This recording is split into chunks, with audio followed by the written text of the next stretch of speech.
What's up, my podcast listeners? This is your host, Rafal Matuszewski, and I forgot my little stabilizer, so I'm just, freehanding this thing. So I apologize if I just drop my phone or whatever it is, and I'm going to try not to look at it and be distracted while driving, but I want to continue this conversation about mental health because I've had so much good feedback from previous episodes that I've done in the past, and the most recent one, which was called Dark Side of the Moon Part 2, where I shared a few of my previous episodes on my struggle with mental health, and, even then I got a bunch of messages on Instagram thanking me for bringing it up. So I think just the fact that I'm getting so much feedback from people, I need to continue having the conversation about mental health because I don't think we talk about it enough. And to kind of give some background, and I think I'm going to make a series of short episodes on this.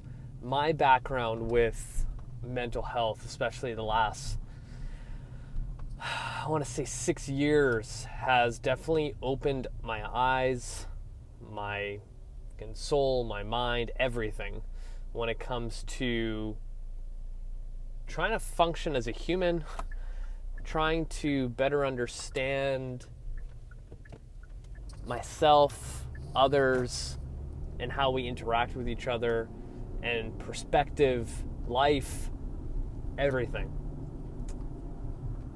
I think in my situation in particular, growing up in an immigrant household, you don't really talk about your mental health. If you ever brought up that you felt sad or not happy, the typical answer you get from immigrant parents is that you have nothing to be sad about. You have a roof over your head, you have food on the table, and they completely just dismiss it like your mental health is not anything. And I think with that kind of upbringing, I just kind of went through life where I didn't think anything of it. So anytime something drastic, and it still happens to me to this day, where when shit keeps happening in my life, I kind of brush it off like it's nothing. And it's not until more events like that continues to pile up, and then I kind of just explode into a person that is not a functioning human being. And I've had my fair share of panic attacks where I can't even control my emotions and my breathing, and let's just say that I've had my fair share of experiences like that. So and this is another topic too that I think I should end up talking about and bringing up eventually in the series, but generational trauma. And for all those listening and watching, I think you would understand if you are coming from an immigrant background, because even my wife, being born in the Philippines, same idea. Generational trauma is huge, and it's passed down to you. And things like being depressed, sad, whatever it is, or dealing with anything, you don't get any kind of comfort from family members. You don't really get the support that you need.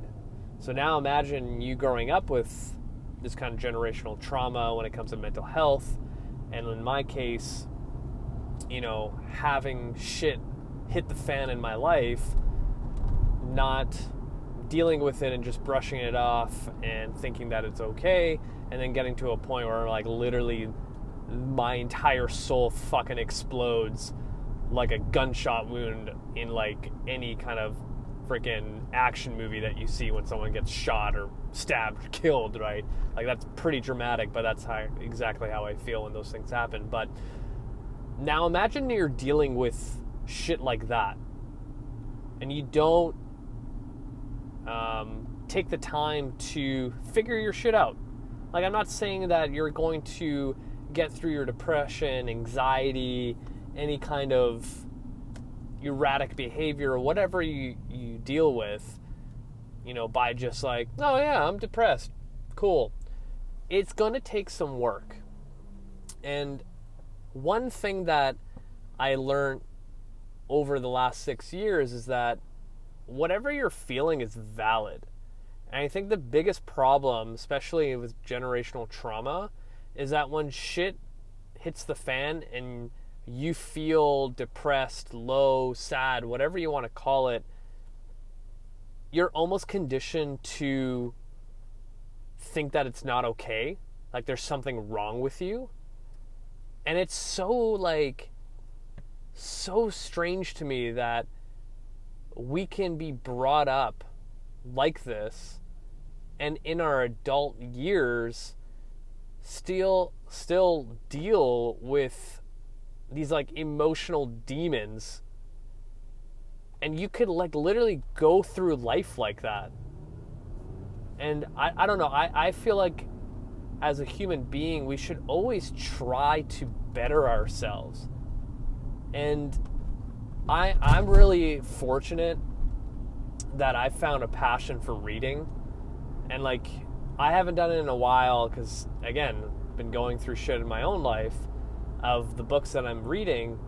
But every book that I pick up, it's literally my own little time of peace and mental clarity and really being in the present moment. And I have the opportunity to better myself, to improve my relationships, improve the relationship with myself, and really work on who I am. Sure, I go through phases of reading, fitness and health books and business books, but a lot of those books also teach valuable lessons and have molded me to who I am. And, by it, I think I gained a lot of emotional intelligence based on the fact that I've just been reading. And, growing up in school, I was fucking terrible at reading and writing. And because I was an immigrant, teachers just assumed that I was terrible, and I eventually believed that I was terrible at it. But kind of where I'm getting at is everyone listening and watching, we all have a story when it comes to mental health, and it's deep rooted into us of why we are and who we are. And then it plays a huge role on how we assess situations, how we deal with stress, how we present ourselves at work, how we prioritize things. And a lot of times, when it comes to fitness and health especially, our mental health plays a huge role in anything to do with it to become successful. And I've seen it so many times in my years in this industry. And remember, I've been in this industry for 12 years.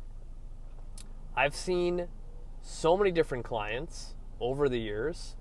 Some that have been with me for a year, 2 years, 5 years. And to this day, I have 3 clients that have been with me for 10 years. I've seen clients come and go. I've seen them deal with shit. And sometimes I have had the opportunity to run into old clients and really have this serious conversation with them about why they ended up stopping with something that was so consistent and so beneficial to their health. And a lot of it dealt with mental health. So a lot of times when it comes to being successful with fitness and health is you really got to think outside the box. And the one facet that people don't think about and just glance over or have this weird stigma to it is their mental health of it. Sometimes you just need someone to listen to you and give you validation to what you're feeling.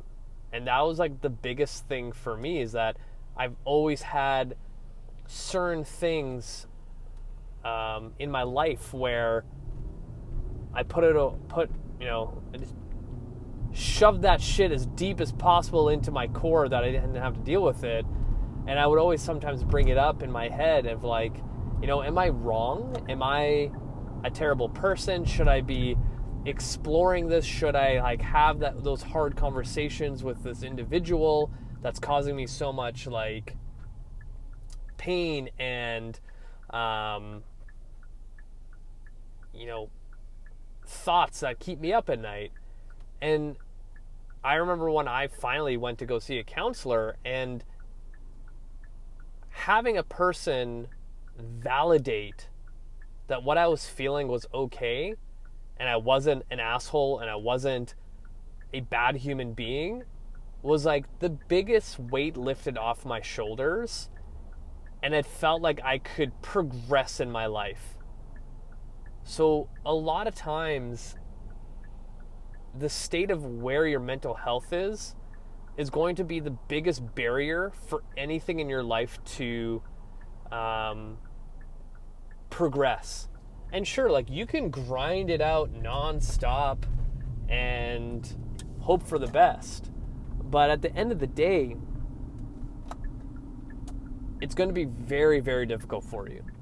So you can either, hope for the best, grind your teeth through it, or you can actually take a moment, take a step back, and really dive into, focusing on your mental health. So I think I'm going to finish it off there because I want this short and sweet. I also want to do multiple episodes on this and really provide some like concrete examples and get into different aspects of mental health. But hopefully this was a good kind of intro to the benefits of talking about mental health and kind of starting the conversation. And hopefully this kind of shed some light to you guys, and hopefully it was beneficial. But that's it for me, you guys. If you have any questions, feel free to reach out. Hit me up on Instagram and Facebook. And what else is there? Subscribe to my YouTube channel. We're almost at 400. I think we're literally 8 people away from hitting 400. So hit the subscribe button. And thank you so much for listening. Till next time, you guys.